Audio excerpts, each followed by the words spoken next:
김은경의 생생경제. 안녕하세요. 김은경입니다. 불황이 계속되면서요. 사람들이 옷과 신발 사는 데 쓰는 돈을 줄이고 있습니다. 작년에 전국 2인 이상 가구 월 평균 소비 지출이 한 해 전보다 3%가량이 늘었는데요. 의류와 신발 월 평균 지출은 가격도 많이 올랐는데도 불구하고 줄었습니다. 아무래도 현재와 미래 경기에 대해서 우려하고 있다는 것을 알 수가 있죠. 동전 환수도 줄고 있습니다. 역시 불황이 장기화하면서 살림이 쉽지 않으니까요. 한 푼이 아쉽기 때문이 아니냐 이런 분석이 나옵니다. 저금통 깨거나 또 책상 서랍에 잠자는 동전까지도 찾아 쓰는 거죠. 25일 오늘 월급 받는 직장인들 많으시죠? 월급이 늘었나요? 줄었나요? 연말정산 환급금 때문에 희비가 엇갈렸을 겁니다. 토해내야 할 돈이 많다면은 분납할 수 있도록 했지만은 일부 기업에서는요, 어차피 기존대로 징수하는 것이나 마찬가지이기 때문에 그냥 그렇게 하는 경우도 많다고 합니다. 애매한 중간 계층만 세금 부담이 늘고 있다는 분석도 많이 나오고 있는데 이걸 현실로 확인을 하려니 입맛이 씁니다. 김은경이 뽑은 오늘의 생생 키워드, 줄답니다.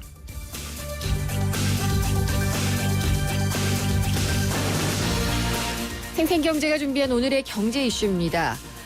요즘 미국 나스닥 지수도 그런데요. 코스닥 시장 정말 많이 오르고 있습니다. 오늘은 좀 조정을 보였지만은 최근에 치솟아 올랐던 코스닥 시장을 보면서 투자에 나서신 분들 많은데요. 심지어 일부에서는 신용대출까지 받아서 투자하는 사람들도 있다고 합니다.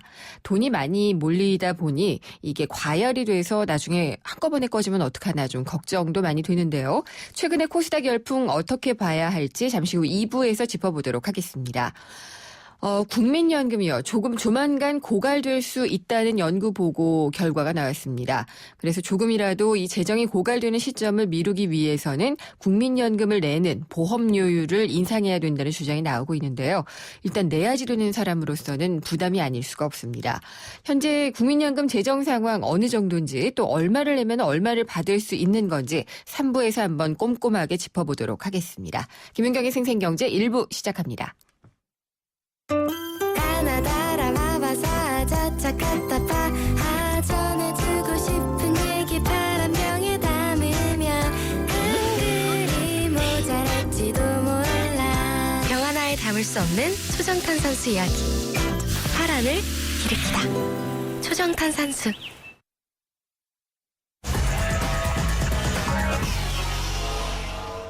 김은경의 생생경제 베러앤디퍼런트 르노삼성자동차 제공으로 1부 시작합니다. 오늘 증시 알아볼까요? IBK투자증권의 서동필 투자전략팀장입니다. 안녕하십니까? 예, 안녕하세요. 네, 오늘 시장은 어떻게 끝났나요? 오늘 시장 아주 활기찼다 이렇게 표현할 수 있겠습니다. 네. S&P 종합주가지수 14.35포인트 0.73% 상승해서 1990.47포인트에서 마감을 했습니다. 반면에 그동안 좀 모양새가 좋고 아주 활발했던 코스닥은 잠시 쉬어가는 모습이었습니다. 4.74포인트 0.76% 하락해서 616.57포인트에서 마감을 했습니다. 거래소는 외국인 투자자들 장중 내내 매수 우위를 유지하면서 2,200억 원 정도 매수 우위를 유지해 주었고요.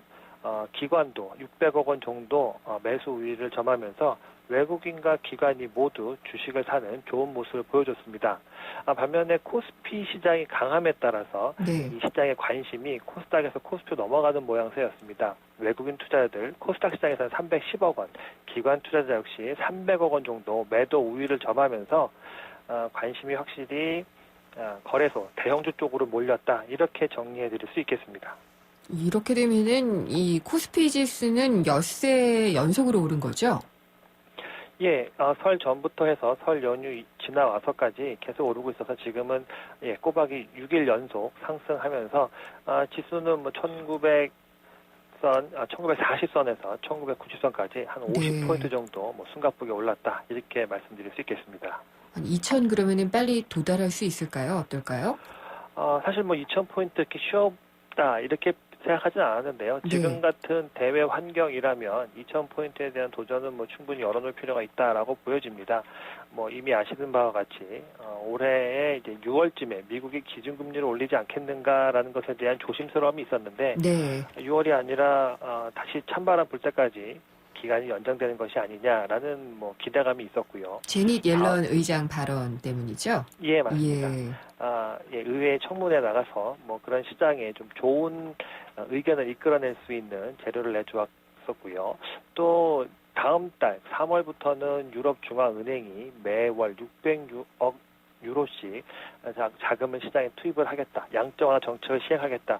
이렇게 이야기가 나와 있기 때문에 뭐 시장은 유동성을 환대하고 위험자산에 대한 관심이 좀 높아진다라고 보면 2,000포인트는 한 번쯤은 뭐 충분히 도전해 볼 수 있는 수준이다. 네. 뭐 이렇게 볼 수 있겠습니다. 대형주들이 좋다고 하니까 더더욱 그럴 것 같은데 오늘은 좀 특징적인 종목이나 업종은 어떤 것들이었나요? 뭐 오늘은 사실은 뭐 빠진 종목을 찾기가 더 어려웠다라고 네. 보여지는데요. 다만 흥미로운 부분은 그동안에 국내의 이 내수 시장이 상당히 부진했다. 네. 이런 평가 때문에 이 유통주들 상당히 좀 부진했습니다만 그렇죠. 오늘은 뭐 신세계, 롯데쇼핑 등 이 유통 관련 업종들이 상당히 모양새가 좋았습니다. 네. 결과적으로 뭐 그동안에 소외받았던 이 종목을 찾다 보니까 이쪽까지 관심이 좀 더 확대되어서 이런 유통업종들의 시세가 좋았다라는 것이 좀 눈여겨볼 만한 사안이었다라고 볼 수 있겠습니다. 그러면은 뭐 당분간은 조심해야지 될 변수라든지 뭐 외부에서 터질 만한 이벤트라든지 그런 것들은 별로 없나요? 그냥 오히려 더 그런 악재성으로 눈여겨봐야 될 만한 것이 없다는 게 네. 뭐 좀 불안한 요인이 아닌가 싶습니다. 어, 이미 제넷 옐런 의장이 의회 청문회에 가서 좋은 예. 이야기를 해주었고요. 또 연말 연초까지는 특별한 이벤트가 없습니다. 그리스 문제도 일단 수면 아래로 가라앉은 상황이고요. 그렇죠. 그러다 보니까는 특별히 악재를 찾는 것이 오히려 더 어려운 상황이기 때문에 시장은 뭐 좀 더 유동성을 즐기려 하지 않겠는가라는 판단을 할 수 있겠고요. 반면에 말씀드렸던 것처럼 오늘 코스닥 시장에서 좀 네. 차익 실현 매물이 나오면서 눌렸는데요. 관심이 뭐 게임주들 실적이 좀 부진한 차원에서 그동안에 좀 시세가 많이 꺾였고 대형주로 관심이 옮겨가다 보니까 이 중소형주에 대한 관심이 꺾일 수 있다는 점, 그리고 실적을 좀 더 확인해보고 싶어 한다는 점, 이런 것들 때문에 시장 전반에 대한 위험보다는 네. 아무래도 코스닥에 대한 조심함이 당분간은 뭐 단기적으로는 필요하지 않겠나, 이 점은 좀 알겠습니다. 유의하시면 좋을 것 같습니다. 네. IBK 투자증권의 서동필 투자전략팀장이었습니다. 감사합니다. 예, 감사합니다.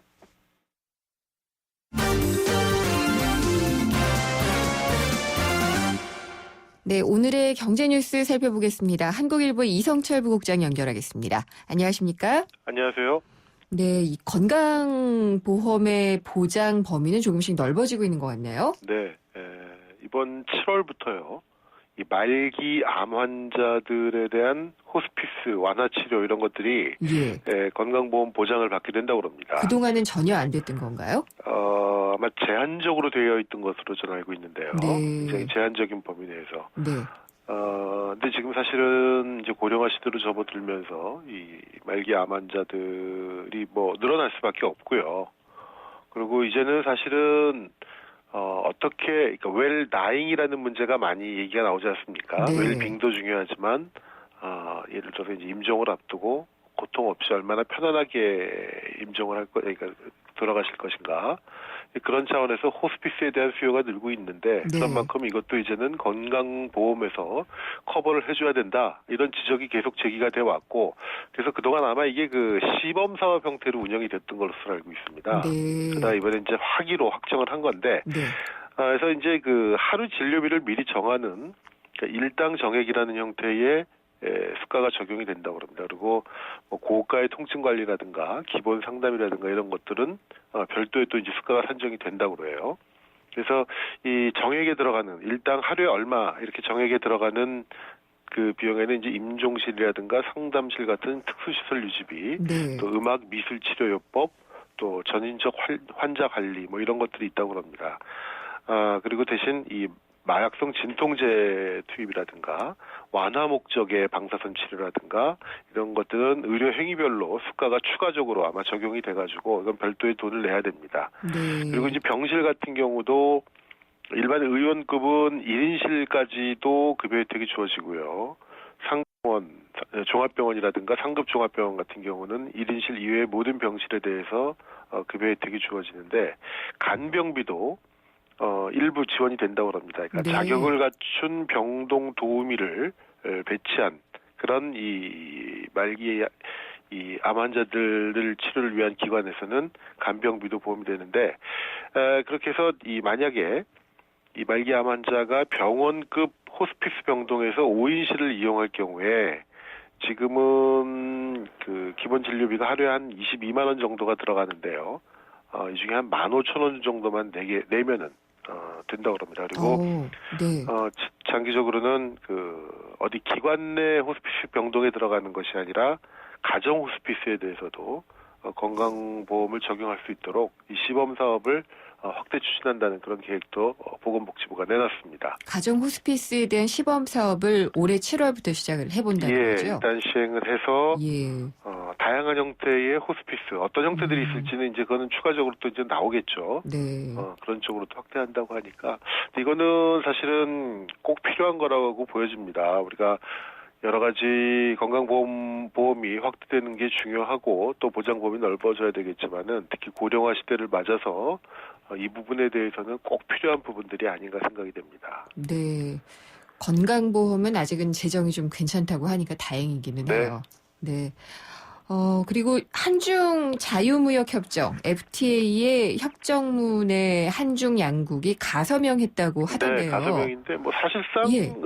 본서명이라고 봐도 큰 지장은 없습니다. 이제 남은 절차가 뭐죠? 이제 열람을 해가지고요. 네. 서로 이제 공고를 해가지고 이제 검토를 하고 그래서 이제 본 정식 서명을 상반기 중에 아마 하게 될 겁니다. 네. 그리고 이건 FTA는 기본적으로 국회 동의를 받아야 되기 때문에 국회 비준 절차를 또 거쳐야 되겠죠. 양국이 각각. 네.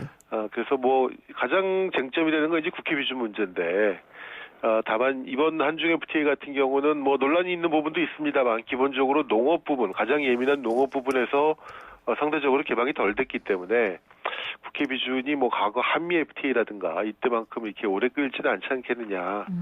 그래서 그 시기를 못 박을 수는 없겠습니다만은 뭐 비교적 순조롭게 진행이 될 것으로 기대가 되고 있습니다. 그러니까 오늘 공개된 내용 중에서 이제 몇 개 좀 눈길을 끄는 부분을 보면 이제 개성공단 같은 경우에 네. 개성공단에서 만들어진 제품에 대해서 일단 원산지 인정이 됩니다. 그러니까 거기에 물론 개성공단에서 만들었다고 다 되는 건 아니고요.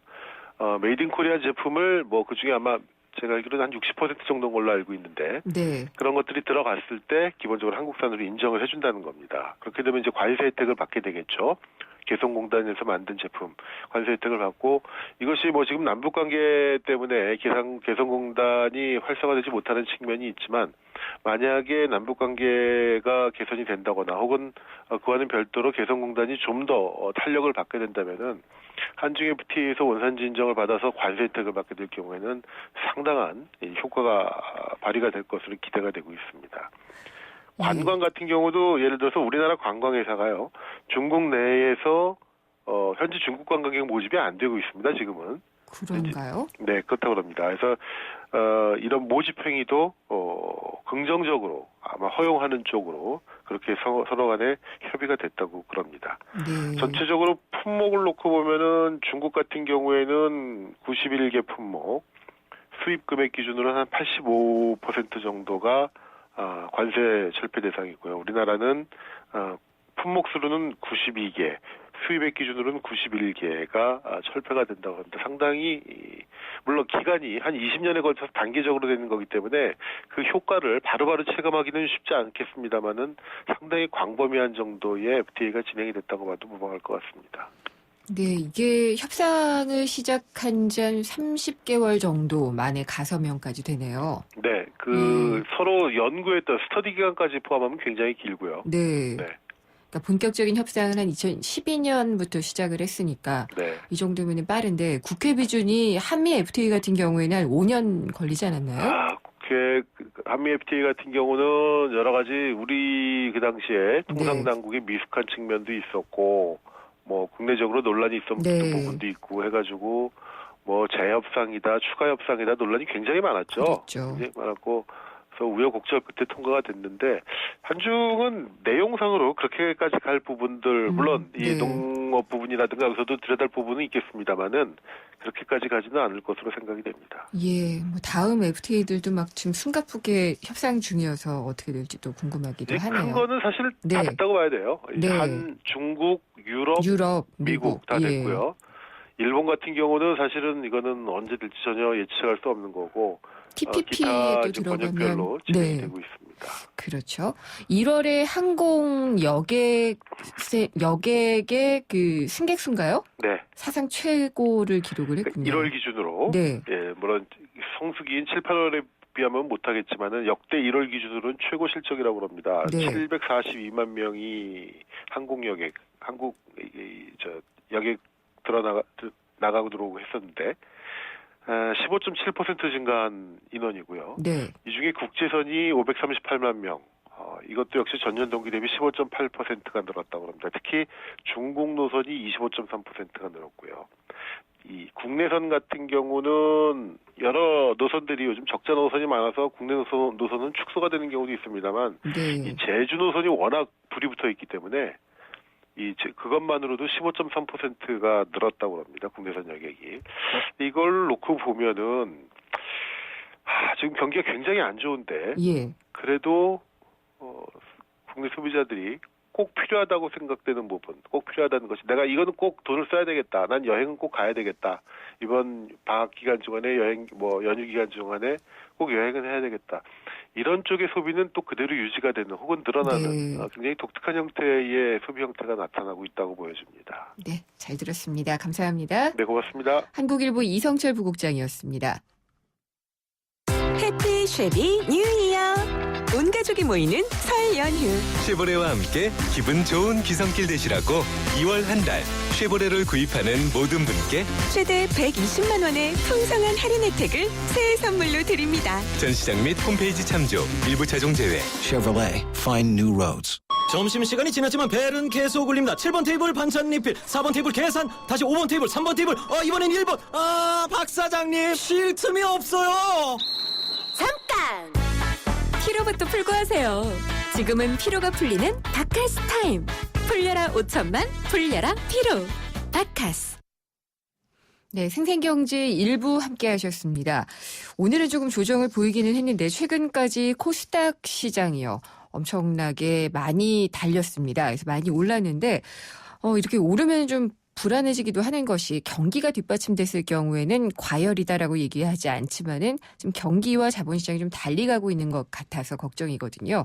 최근에 이 코스닥 시장의 열풍 앞으로도 이어갈 수 있을지 그렇다면은 유망한 종목은 어떤 것들일지 잠시 후 2부에서 자세히 짚어보도록 하겠습니다. 광고 듣고 돌아옵니다.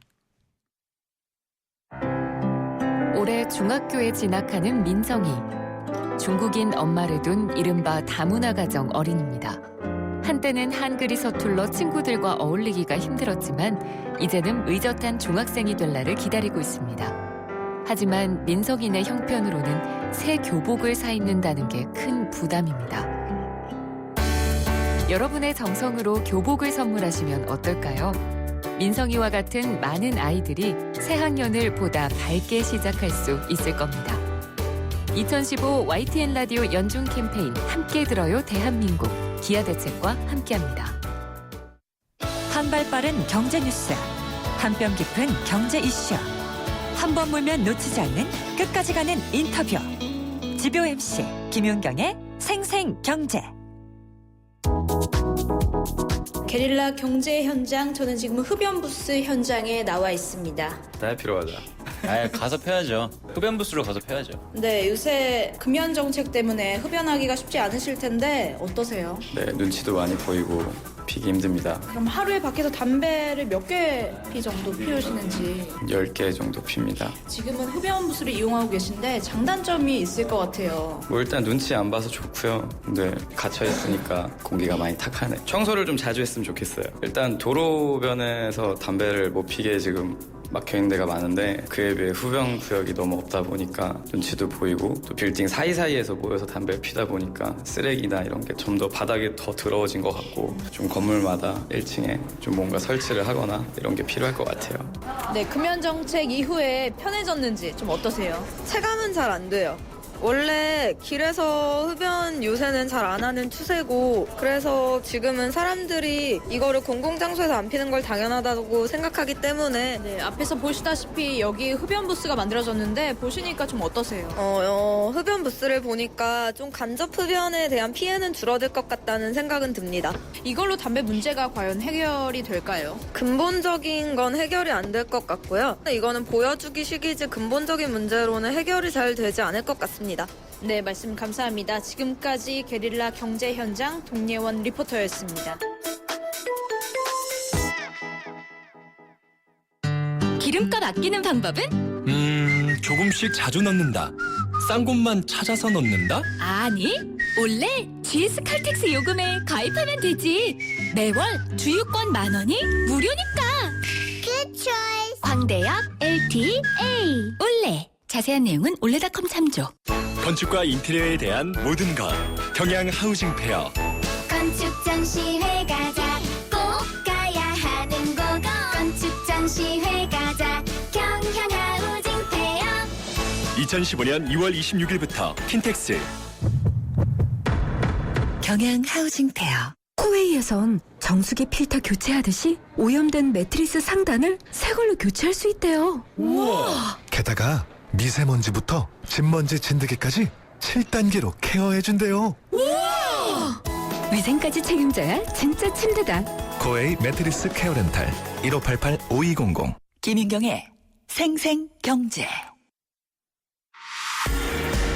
오늘 당신이 꼭 알아야 할 가장 중요한 경제 뉴스는 코스닥 시장 열풍일까 과열일까입니다.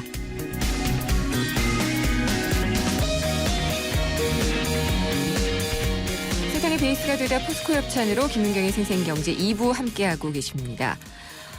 최근 코스닥 많이 올랐죠. 지난 2008년 6월 이후에 지금 한 6년 8개월 정도가 지났는데요. 620선을 돌파를 했습니다. 600을 넘었다라고 하면은 상당히 상징적인 고지를 넘었다라고 볼 수가 있는데요. 미국의 지금 나스닥 지수도 상당히 좀 많이 오르고 있는데 코스닥도 오르고 있으니까 예전에 저는 닷컴 버블이 형성될 때가 생각나서 좀 겁도 나기는 합니다.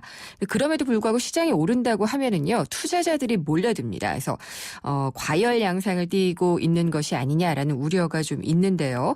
최근에 코스닥 열풍 어떻게 봐야 할지, 앞으로 더 오를 여력이 있을지 짚어보도록 하겠습니다. 교보증권의 김영렬 투자전략팀장이 연결돼 있습니다. 안녕하십니까? 네, 안녕하십니까? 네, 오늘은 좀 시장이 조정을 보였네요. 코스닥 시장이요. 네, 어제 620선을 돌파했지만 오늘 외국인과 기관 투자자들의 쌍끌이 매도 영향으로 616포인트 선으로 주저앉았습니다.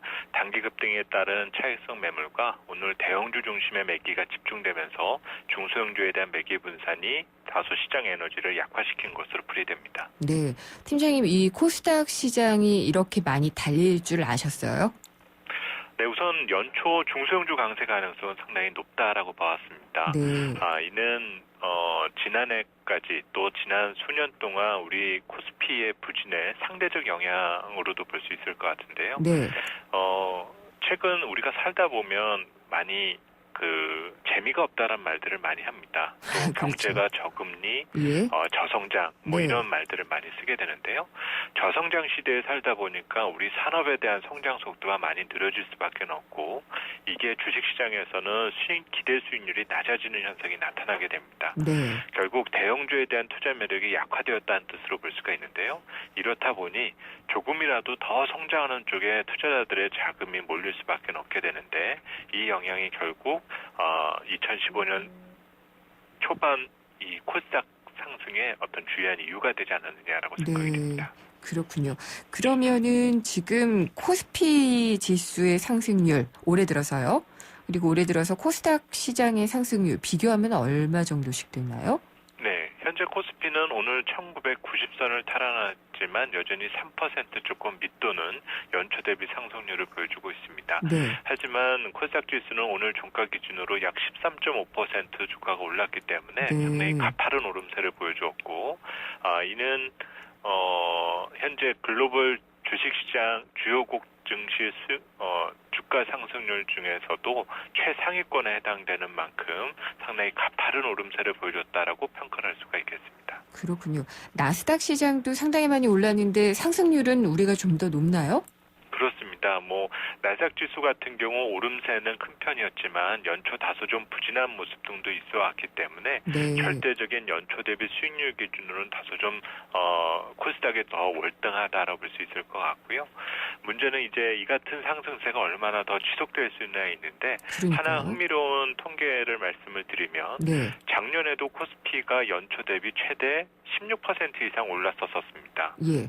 그런데 현재 코스닥 지수가 연초 대비 어제 기준으로 15%대까지 올랐다가 오늘 좀 가격 조정을 받은 상황이기 때문에 과연 지난해의 어떤 최대 상승률에 대한 수준을 올해 돌파할 수 있는지도 좀 관심 있게 지켜보실 관전 포인트가 되지 않을까라고 생각이 듭니다. 그러니까 16% 지금 올랐다고 말씀하신 것은 코스피가 아니라 코스닥. 네, 지난해 지수의 코스닥 작년 같은 경우 수익률인 연초 거죠. 대비 최대 상승률이 그렇다 보시면 됩니다. 연초 대비 최대 상승률이요. 그렇습니다. 네. 그래서 아까 말씀하시기를 이제 저금리 저성장 시대에는 조금이라도 더 성장할 수 있는 기업들에 대한 관심이 높아지니까 중소형주에 많이 몰리게 되고, 그래서 코스닥이 좀 오른 것 같다라고 분석을 하셨는데요. 그 밖에 다른 이유가 또 있을까요? 네, 우선 연초 코스닥 강세가 어느덧 5년째 이루어지고 있습니다. 네. 강산이 10년 변하는 기간 동안 절반 동안 1월마다 연초마다 코스닥이 올랐다라는 거는 이제 5년째 반복되어 가고 있기 때문에 네. 오히려 올해 코스닥 연초 강세를 놓친 분들은 과거에 너무 코스닥에 관심을 갖지 않으셨었던 것은 아닌가라는 점도 한번 생각해 볼 필요가 있겠고요. 이처럼 연초 코스닥 시장의 강세가 이루어지게 되는 것은 최근 여러 가지 규제 개혁 등을 포함한 네. 다양한 어떤 경제 활성화 대책 중에 규제 완화 이슈에 대해서 돌파구를 찾으려 하는 동인 등이 강해졌다라 볼 수가 있겠고요.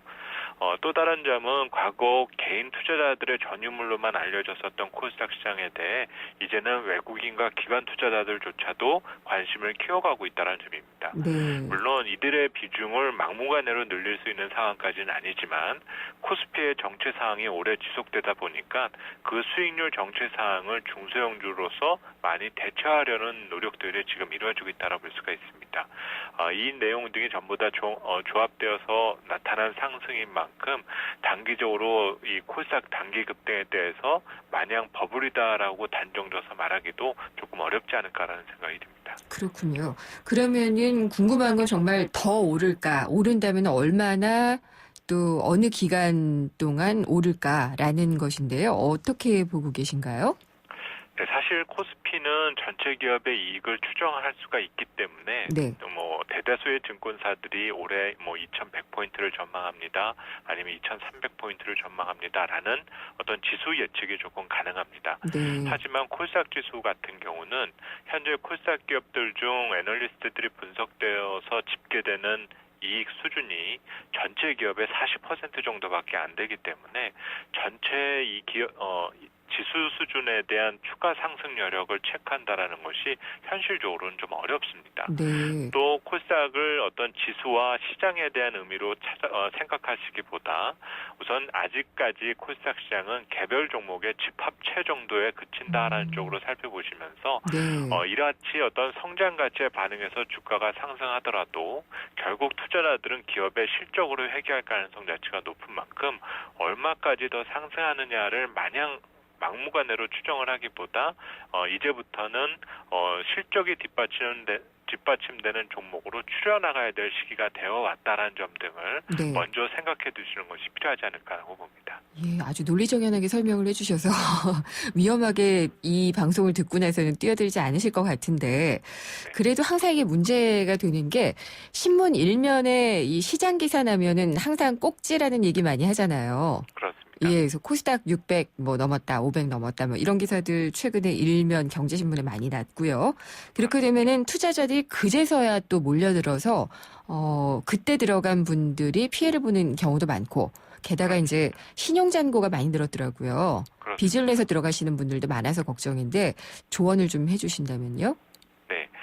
우선 최근 코스닥 신용잔고 규모가 3조 원에 육박하고 있습니다. 네. 그렇다 보니 오를 때는 상당히 탄력적으로 오를 수도 있는데 문제는 기술적인 조정을 시작하게 되면 또 하락의 속도도 상당히 가파르고 그렇죠. 손실 규모가 기하급수적으로 늘어날 수 있다는 단점을 분명히 갖고 있다는 점입니다.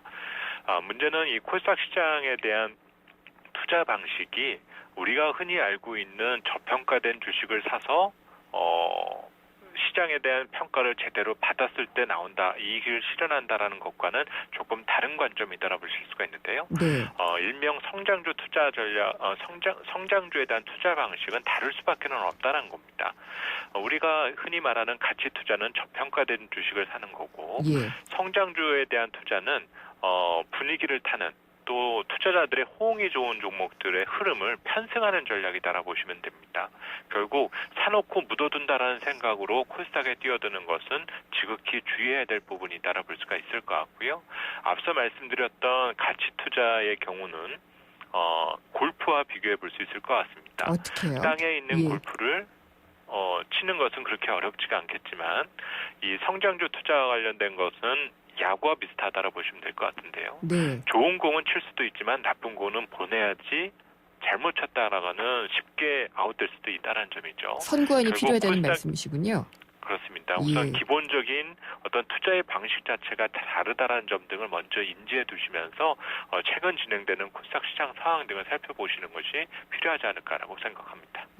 지금 이제 팀장님 말씀하시기로는 성장주는 약간 좀 시류에 편승하는 분위기도 필요하다라고 말씀을 하셨잖아요. 그렇습니다. 근데 그게 이제 실적이나 어떤 그 기술적인 전망을 하는 게 아니라 테마주가 많이 이렇게 기승을 부려서 이 작전처럼 되기도 하는 그런 경우가 있잖아요.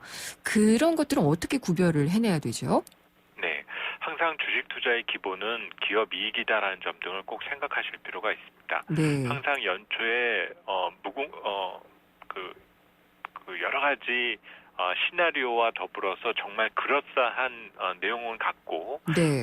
마치 대박이 날 거라는 식의 어떤 기대감 등이 투자자들에게 전달되어서 투자자들이 현혹되기 쉽다라고 볼 수가 있는데요. 하지만 주식 투자의 기본은 항상 기업 실적이다라는 점을 잊어서는 안 될 것 같습니다.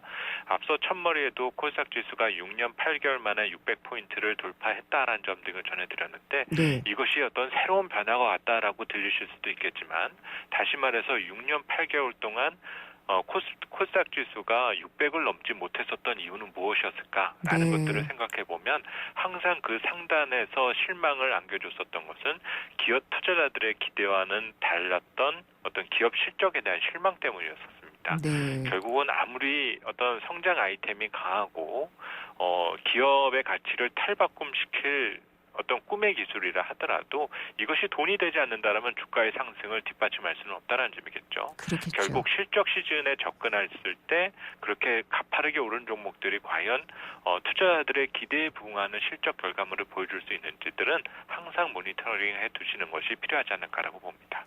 네, 마지막으로 좀 이건 위험하다라고 생각하시는 테마 같은 게 있다면은 몇 개 좀 찝어주실 수 있나요? 네, 개인적으로는 정치 관련 테마에 대해서는 가장 거부감이 좀 크게 드는 편입니다. 예. 뭐 여러 가지 어떤 관계에 따라서 어떤 기업 가치에 대한 평가 등을 생각한다라는 것은 조금 허황된 측면 등이 크다 알아볼 수가 있겠고요. 또 이를 마치 기사에 다뤄서 그동안에 몰랐었던 투자자들마저 알게 하는 것 자체도 조금 지양돼야 될 부분이 있지 않을까라고 생각합니다. 언론에 대한 주의를 또 주셨군요. 알겠습니다. 오늘 말씀 잘 들었습니다. 감사합니다. 네, 감사합니다. 교보증권의 김영렬 투자전략팀장이었습니다.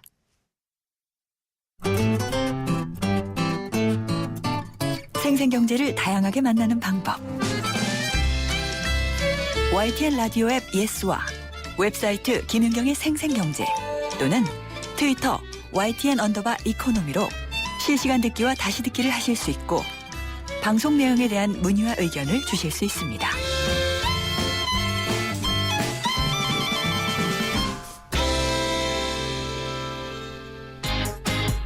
생생 알짜 부동산. 알짜 부동산 오늘은 경매 이슈 시간입니다. 지지옥션의 이창동 선임연구원이 전화 연결돼 있습니다. 안녕하십니까?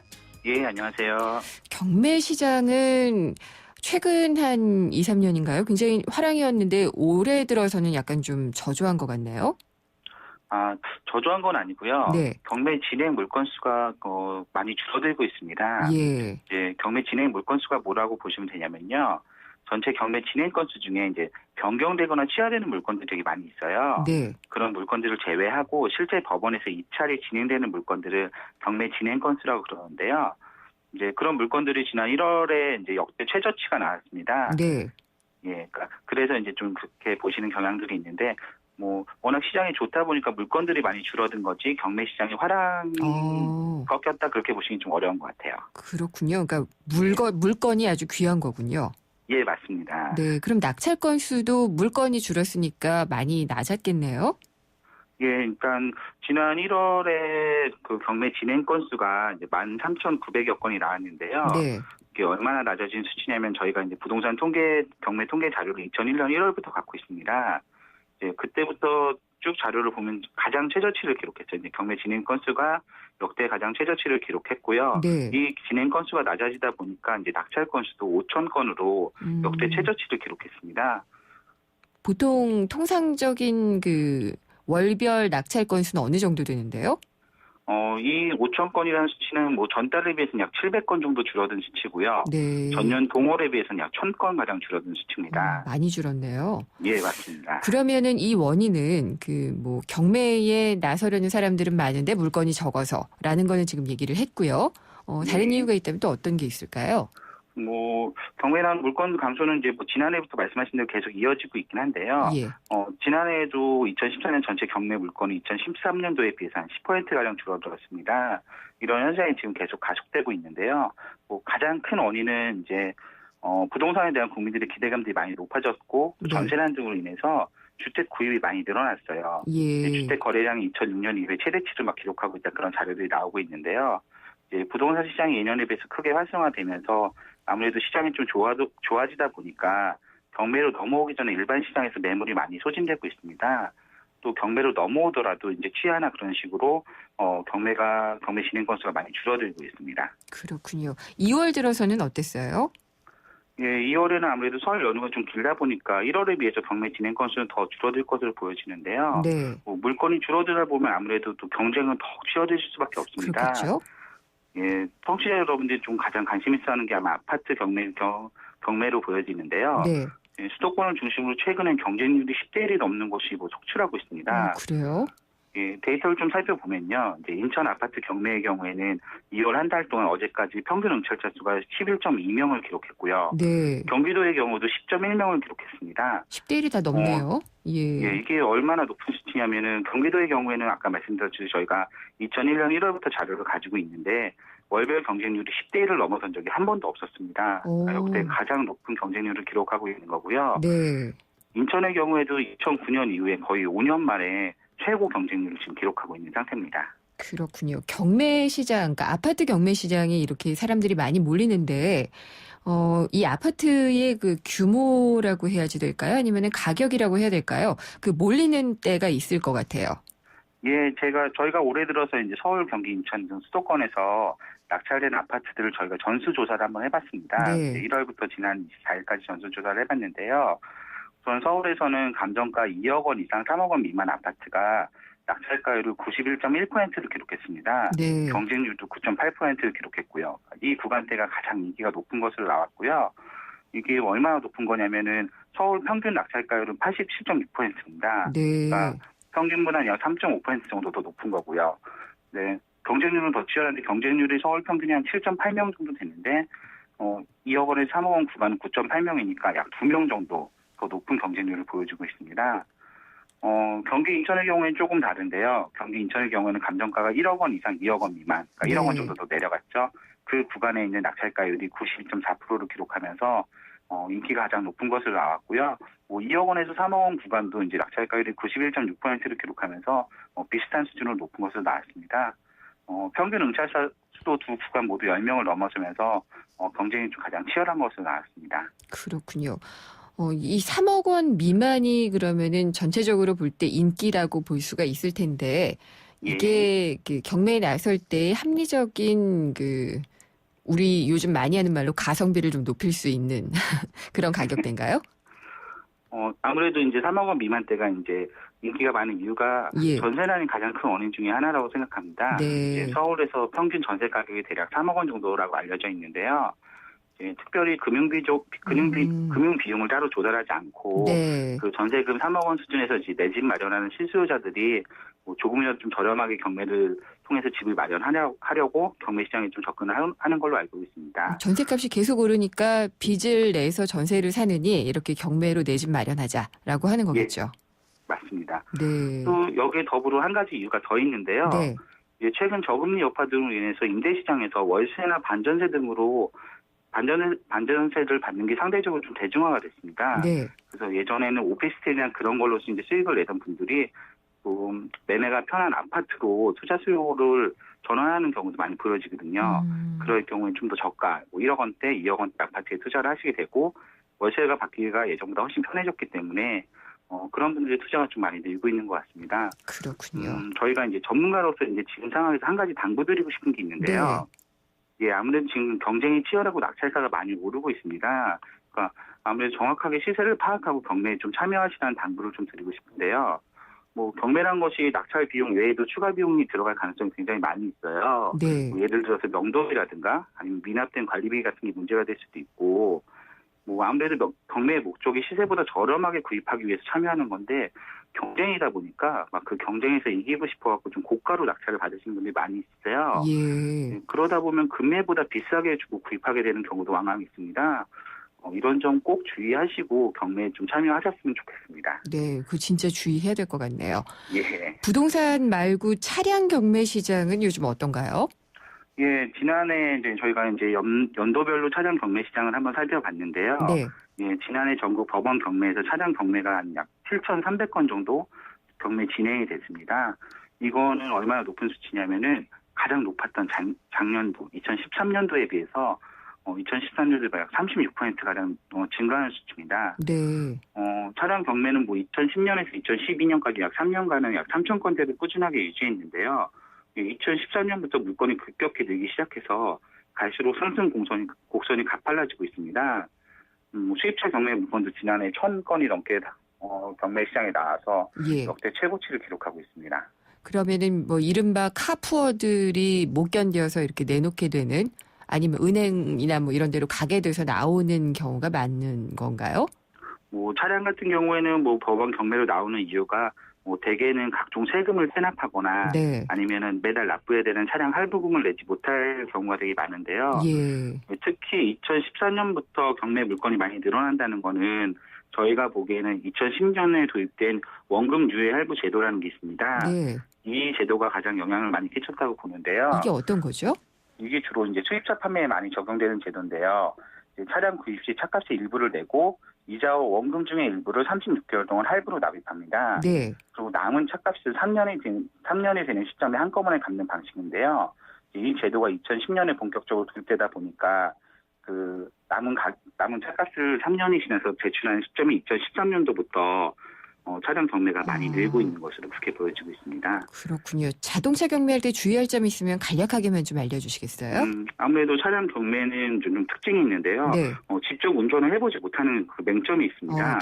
그래서 오랜 기간 그 차량이 방치되다 보니까 배터리 등도 방전돼서 시동도 안 걸리는 차도 태반이고요. 그러니까 외관만 보고 경매에 참여하지 말고 전문가의 조언이나 정비 비용 등을 감안해서 좀 신중하게 입찰할 필요가 있을 것 같아 보입니다. 알겠습니다. 잘 들었습니다. 감사합니다.